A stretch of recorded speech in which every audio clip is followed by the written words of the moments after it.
சினிமாக்குள்ளே வரணும்னு ஆசைப்பட்ட போது கமல் சார் வந்து பார்த்தேன். அவர் கூட கொஞ்சம் பேசினேன். ஒரு நாளைக்கு வந்து அவர் வந்து அவரோட அண்ணா சாருஹாசன் கூப்பிட்டு இந்த பையனை வந்து மகேந்திரன் கிட்ட கூட்டிகிட்டு போ அப்படின்னு சொன்னார். ஸோ சாரு அண்ணா வந்து மகேந்திரன் கிட்ட கூட்டிகிட்டு போனார். மகேந்திரன் சார் அப்போ தான் எனக்கு மகேந்திரன் சார் ரொம்ப பிடிக்கும். ஒர்க் பண்ணால் அவர் கூட ஒர்க் பண்ணணுன்னு ஆசையாக இருந்தது. ஸோ அங்கே போயிருந்தேன்.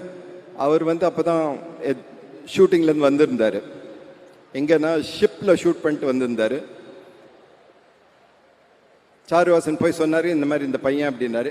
அவர் அதெல்லாம் விட்டுட்டு, நீங்கள் நான் ஷிப் ஷூட்டிங்லேருந்து வந்துருக்கேன், கொஞ்சம் பியர்லாம் கொண்டு வந்திருக்கேன், சாப்பிட்றீங்களா அவரை கேட்டார். 2 பேரும் உட்காந்து பியர் சாப்பிட ஆரம்பிச்சிட்டாங்க. எனக்கு வந்து அசிஸ்டன்ட் டைரக்டராக சான்ஸ் கொடுக்கல, பரவாயில்ல, பியர் சாப்பிடுவேன்னா கேட்கவே இல்லை அவங்க. அதான் ரொம்ப வருத்தம். நான் மகேந்திரன் சார்